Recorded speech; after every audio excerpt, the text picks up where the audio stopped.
Let me introduce you to a woman. This is Candace, my new wife.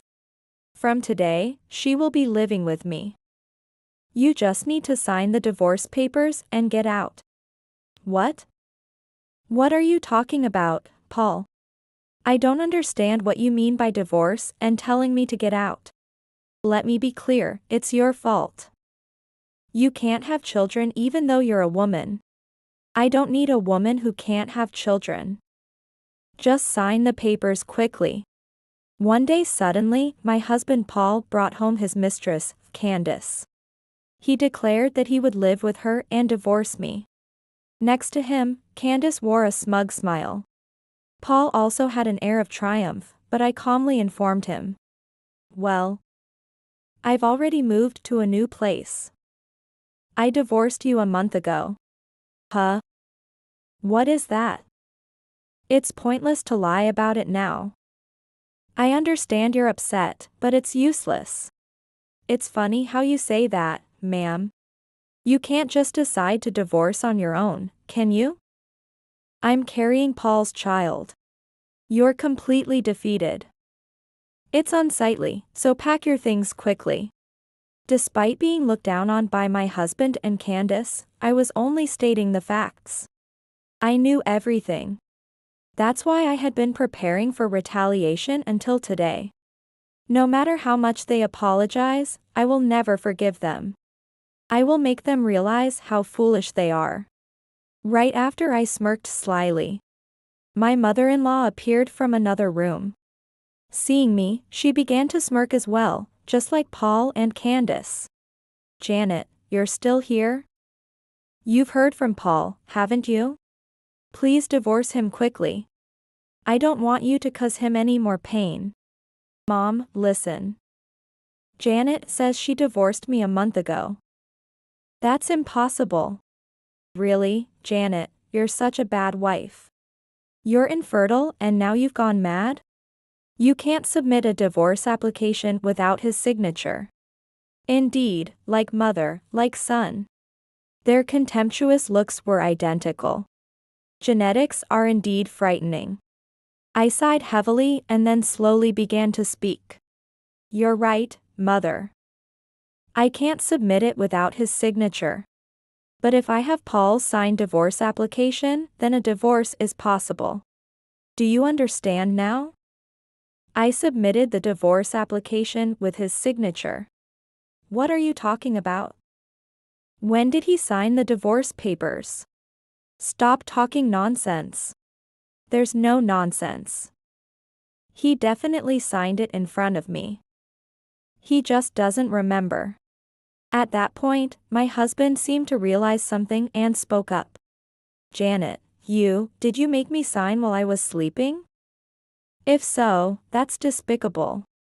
Making me sign the divorce papers without my knowledge, what were you thinking? I see, there was that option. Well done, Paul. Yeah. You seem to be really clever and cunning. But unfortunately, that's not what happened. As I said, you signed it in front of me. You always threatened divorce whenever I slightly disagreed with you. You brought out the already filled out divorce papers when you were drunk. I just submitted them to the lawyer. You really don't remember, do you? Paul, I didn't hear anything about this. Do you really not remember? I wouldn't do such a thing. I'd like to say, but honestly, I don't remember. Anyway, I submitted it a month ago, so the divorce is finalized. I've also moved to a new place, so I'll be leaving soon. As I spoke in a matter-of-fact tone, my husband appeared frustrated. But when Candace placed her hand on his shoulder and smiled, he puffed up his chest as if triumphant. When I think about it, there's no problem. It has just saved me the trouble of going to the lawyer. Now I'm officially single. All that's left is to remarry Candace and start a new life. How does that feel, Janet? Frustrating, right? You did a good thing for a useless woman who can't have children. Will you pack your things and leave next? I always thought you were not a match. Paul works for a well-known large company. He's elite. With your ordinary looks and below-average everything, Janet, you are as different as night and day. Thus, with similar expressions, both my husband and mother-in-law were triumphant. I had heard my mother-in-law bragging about her son more than enough since getting married. I was even forced to sit straight and listen for more than an hour at a time. Just the other day, the president personally praised him. His promotion is guaranteed. That's my Paul.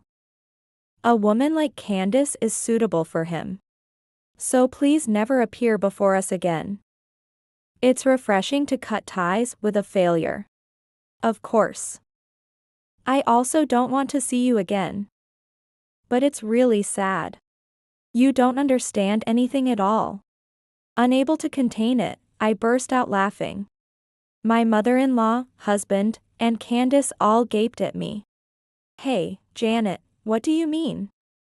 What do you mean by saying we don't understand anything? I won't allow you to insult not just me but also my mother. I'm not insulting you. I just feel pity. Mother-in-law and you're good at finding faults in others but blind to essential things. Right, Candace? As I turned my gaze to Candace, she averted her eyes. Seeing this, both my husband and mother-in-law looked perplexed. Here, I hit the core of the issue. Paul, you can't remarry easily, you know? Because she already has a husband. Silence enveloped the room. My husband was the first to burst out laughing. Come on, what are you starting with now? Such a fabricated story? Honestly, I'm disappointed. It's pointless to expect anything from your brain. Exactly. It's foolish to make up such obvious lies when you've impulsively divorced. And now have no way back. Seizing the moment, perhaps to ride on the momentum. Candace wrapped her arms around my husband's and pressed her body close to his. The sensation of her soft skin made his nostrils twitch visibly. It was utterly disgusting.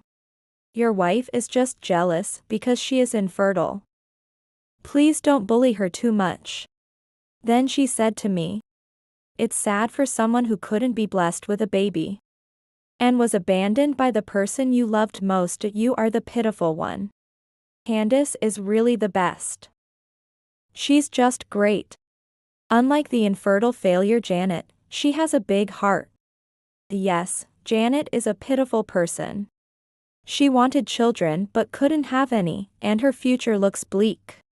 Saying she moved to a nearby place, but it's probably a shabby apartment. Well, it suits you, Janet. The three of them teamed up and threw snide remarks at me one after another. Like they were playing a coordinated game. Well, I had anticipated this, so there was no need to panic. I just needed to make my next move calmly. It's easy to say anything about a poor infertile woman, isn't it? But everyone, can you say the same after seeing this? What is this? I handed a piece of paper to Candace, who slowly began to read it. Right after that, her face drained of color so quickly you could almost hear it. What's wrong, Candace? You froze all of a sudden. What's written on this piece of paper, what? My husband, who checked the content next, turned just as pale. Realizing something was terribly wrong, my mother-in-law snatched the paper from Candace. This can't be true, can it? It says here that Paul is infertile? I'm sorry to say, Mother, but it's true. The reason Paul and I couldn't have children was not because of me, but because of him. When I started infertility treatments, I asked him to cooperate as well. It's something that makes sense only when both partners participate. However, he blamed the infertility on me and left all the treatment to me. So, I managed to please him enough to at least get a sample from him. And immediately went to submit it. The results are as you see. I waved another piece of paper in my hand while explaining. It was my test result, indicating that there was no problem. What must they be feeling now? They pitted me for being infertile, when in reality, it was my husband who was infertile. Their positions must be quite uncomfortable now. As I looked at them sternly, my husband suddenly spoke up. Why didn't you say anything until now?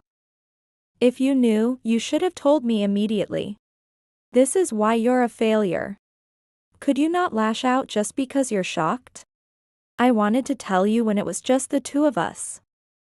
But you never listened to me. Right after the infertility test results came out, you started staying late at work more and started ignoring my calls and emails. How was I supposed to tell someone who's hardly ever home? Wait, did you know about Paul and Candace's affair from the beginning? My mother-in-law asked with a horrified face, so I smiled kindly at her. Yes, I already knew.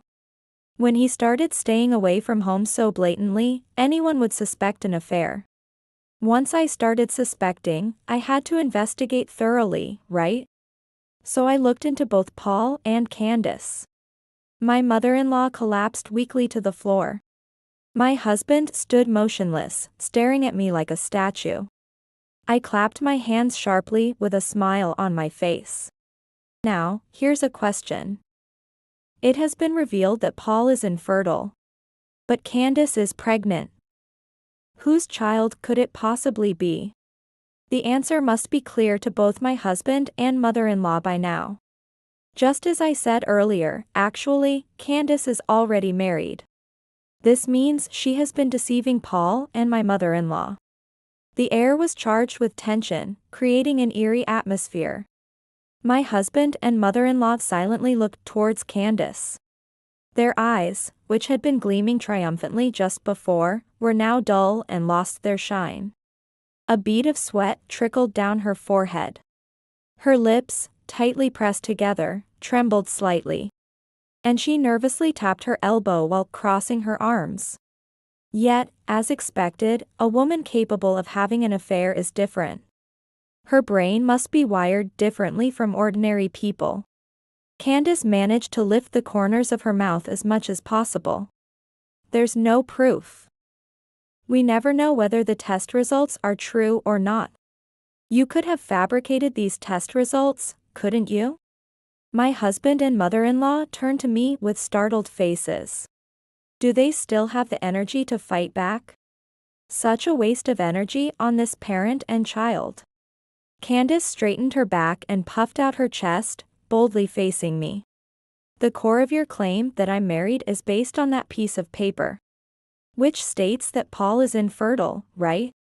It wasn't directly told by a doctor, and it could be considered a forgery, couldn't it? If his infertility is denied, then the child in my belly is genuinely mine and Paul's. You'll have to take responsibility for slandering me by calling me a married woman. I thought if witches existed, they would laugh like her.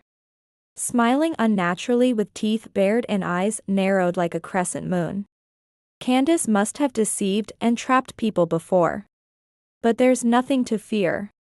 The one who needs to take responsibility is Candace. Oh, you really are pitiful. You could have just admitted it and apologized. Here, Candace, I'll give this to you as a gift. Make sure to accept it properly. Here, I pulled out a card-shaped paper and placed it in her palm face down. She looked puzzled but flipped the paper over.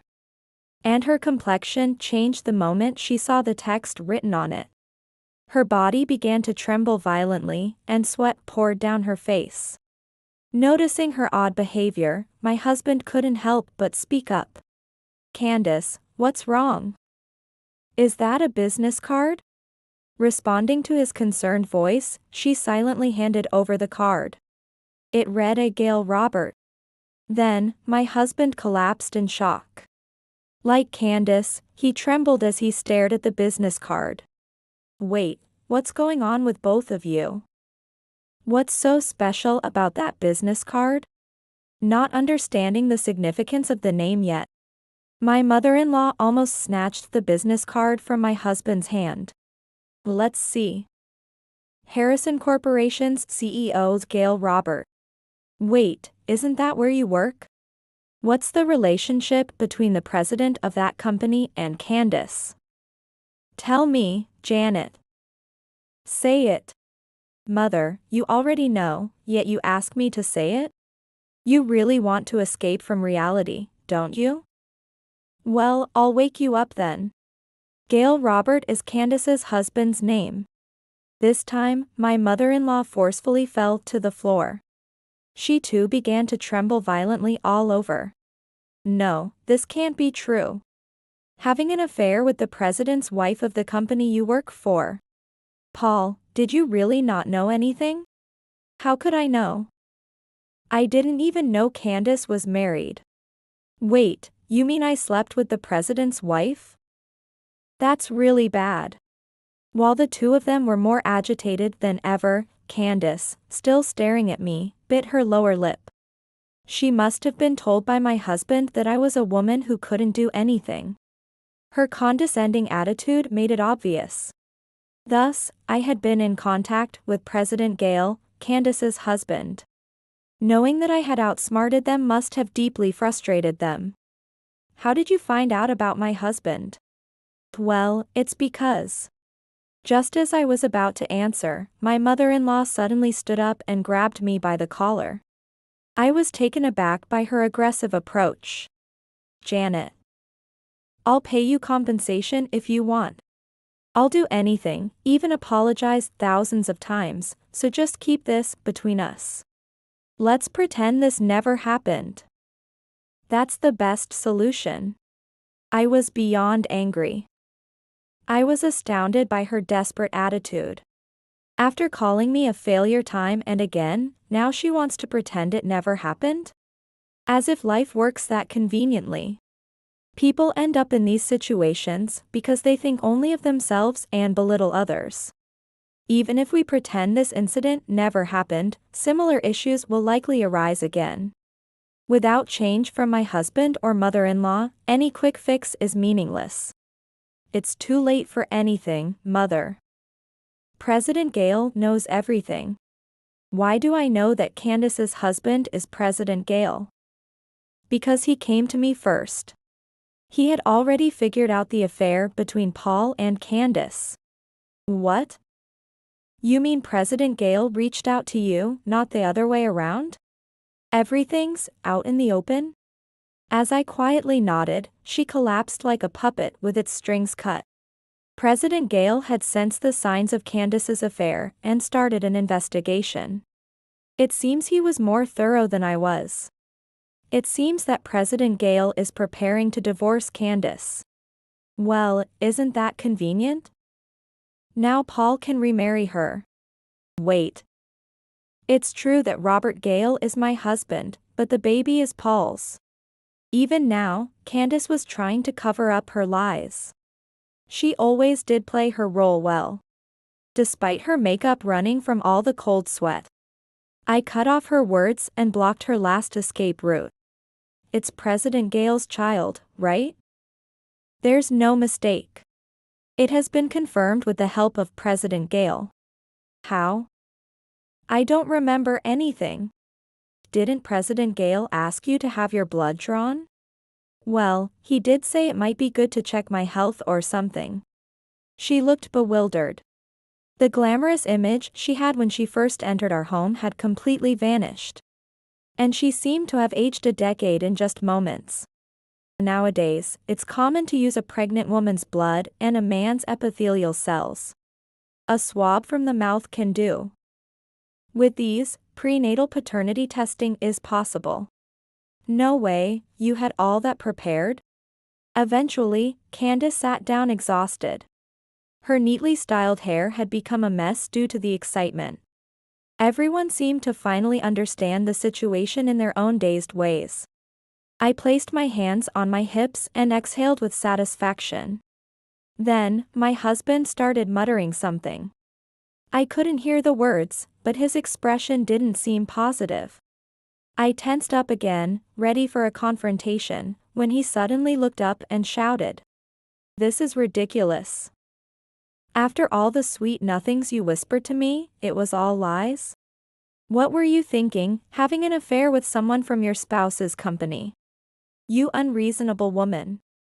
He was shouting not at me, but at Candace. A new vitality returned to her eyes, which had been listless. Didn't you know? Every beautiful rose has its thorns. Just because you had a taste doesn't mean you should take it seriously. You are really silly. She retorted sharply. Paul's frown deepened. Oh, are you angry? You have such unnecessarily high pride. That's why you're easy to handle. You never think that you're just being played, moving exactly as told, just like a pet. What did you say? Who do you think you're talking to? Candace finally stood up and moved close to Paul. Her gaze intense enough that he stepped back slightly. Listen, the reason our affair was discovered is because you were a failure. Who are you talking to? I am the wife of a president. You have no right to complain, even if you're being played. Paul took a few steps back and gave a dry smile. I see, that's your true nature. I understand now. He walked past Candace to stand in front of me and suddenly took my hand. Janet, I've come to my senses. It's been a roundabout journey, but I've finally found true love. You're the only one for me. Incredibly, his lips swiftly moved towards mine. Instinctively feeling terrified, I narrowly dodged his kiss. I kicked him in the groin without hesitation and retreated to a corner of the room. My back was instantly drenched in sweat. Paul was moaning but still calling my name. My mother-in-law, for some reason sparked by the words true love, was vigorously defending Paul. Pushing for our reconciliation. Paul, it's great that you've come to realize your true feelings. Just a little more persuasion for Janet. There's no man as elite and wonderful as you. I just want this to end. Ignoring my husband, I turned to my mother-in-law, who was still giving her son adoring looks. Mother, both of you said earlier, right? A woman who can't bear children is useless. I don't think so at all, but Paul is useless, is it correct? The sparkle in her eyes vanished in an instant.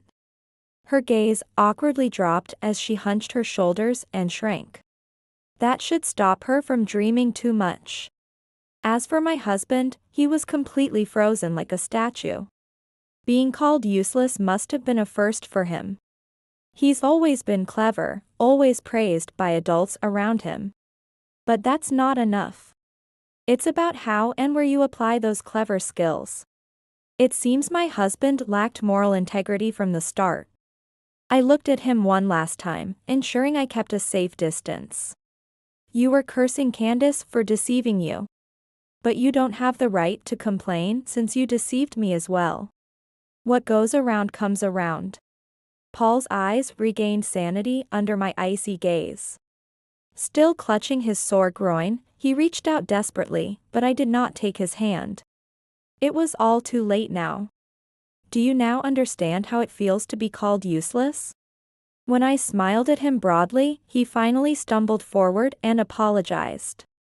I'm sorry, Janet. It was all my fault. Can you forgive me just this once? I'll show you that I can change. They say cheating is a sickness, right? It's not something that can be cured easily.